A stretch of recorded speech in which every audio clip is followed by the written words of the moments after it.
Olá, gente, meu nome é Emerson, este é o Crescimentando e no vídeo de hoje eu quero falar e discutir um pouquinho com vocês sobre visões erradas sobre família e casamento. Mas primeiro, o que seria um casamento cristão?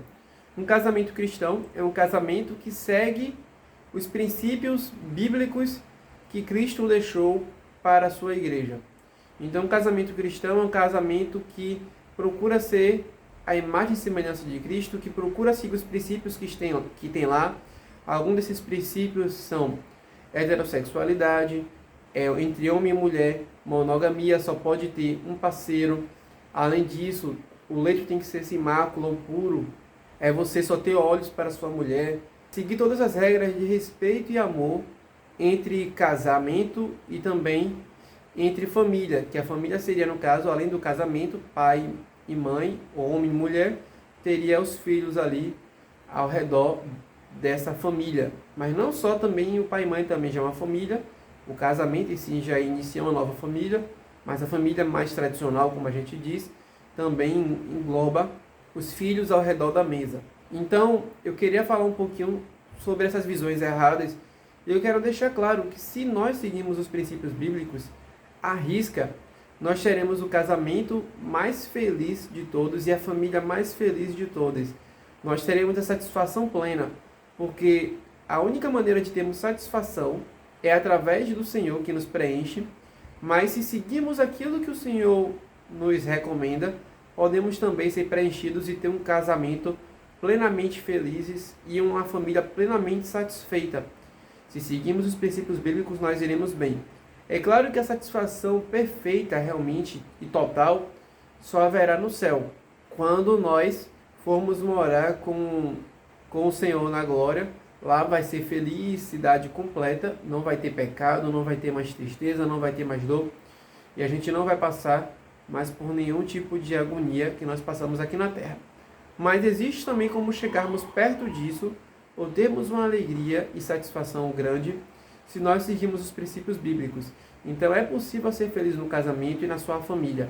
Basta você tentar seguir e fazer a sua parte como servo do Senhor, ou serva também.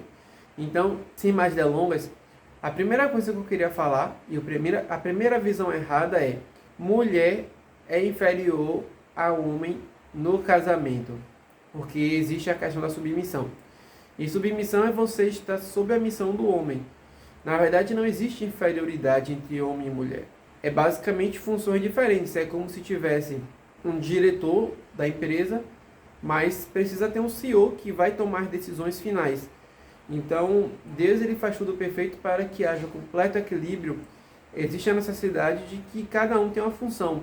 Se uma empresa tem duas pessoas que comandam, logo essa empresa vai quebrar. Então, na verdade, não é nenhuma inferioridade homem e mulher. Cada um tem seus pontos fortes e pontos fracos, e um vai ajudando o outro. Inclusive a mulher ela vai aconselhando e vai ajudando o marido, e o próprio marido também vai aconselhando a mulher, e dessa forma o casamento ele vai fluindo cada vez mais. Então, respeitando os papéis de cada um, o casamento pode ir e ser muito mais feliz se você fizer a sua parte e o seu cônjuge fizer o mesmo. O segundo erro, que é muito comum, é ser másculo é ser insensível, frio e ser grosso. Pela Bíblia, isso não é ser másculo. Masculinidade bíblica está associada ao respeito à mulher, a uma postura de submissão perante a Deus, a uma atitude de provisão da casa, de sacerdócio do lar, e não tem a ver com o tratamento grosso que você tem. Inclusive a Bíblia manda a gente tratar a mulher como vaso frágil lá em 1 Pedro. Então é totalmente ao contrário da visão comum que tem de homem másculo, que seria um homem bruto, insensível, que não liga para nada e que é grosso com sua esposa. Diferentemente disso, a Bíblia indica que o homem precisa ser sensível com sua esposa, estar atento para as necessidades dela e amá-la como Cristo amou a igreja. Além disso, existe uma outra visão errada que é: sexo é só reprodução. Na verdade, a terceira visão errada é que sexo seria só para reprodução, sendo que não é bem assim. O sexo também Deus criou para que nós pudéssemos satisfazer um ao outro. Tanto que lá em 1 Coríntios, capítulo 7, fala que se o homem não pode se conter, ou a mulher, que se case. Ou seja, se o casamento fosse só para reprodução, Paulo não indicaria isso. Mas ele fala que quando a gente casa, a gente pode satisfazer os prazeres carnais que há do desejo do homem para a mulher e da mulher para sobre o homem. Então é muito importante que o casamento ele seja não só para a reprodução, mas também para a satisfação um do outro. E inclusive isso é um mandamento, porque se você segue isso à risca, você não vai dar margem para que o seu cônjuge ele seja tentado no casamento. Além disso, a quarta visão errada seria que a felicidade acaba quando a pessoa casa. É como se durante o namoro fosse tudo lindo e no casamento a pessoa se revelasse. Realmente muitas pessoas são assim, que não são cristãs. Mas como cristãos, temos que ser ao contrário. Quando casamos, temos que nos dedicar à nossa família e amar cada vez a nossa esposa ou marido cada vez mais. Então essa é uma visão totalmente equivocada e precisamos estar atentos a isso, porque Cristo manda a gente amar a nossa mulher como Cristo amou a igreja, e a mulher também amar o seu marido e honrar o seu marido. Então, discordo dessa visão. É claro que existem muitos exemplos de pessoas que quando casam as coisas mudam, mas eu tenho certeza que se você for cristão de fato, você deve observar os bons exemplos, que a pessoa quando namorava era uma, mas quando casou a coisa ficou melhor ainda. E existem muitos casos assim que eu conheço. Outra coisa errada seria dê tudo o que quiser a seu filho. Na verdade, isso é um problema, porque o pai precisa ensinar o caminho que o filho deve andar. E deve ensinar na prudência e na sabedoria. Provérbios tem uma lista de itens sobre o filho que ele não é guiado corretamente, e dessa forma os pais acabam sendo desonrados. Então, não dê tudo o que seu filho quiser.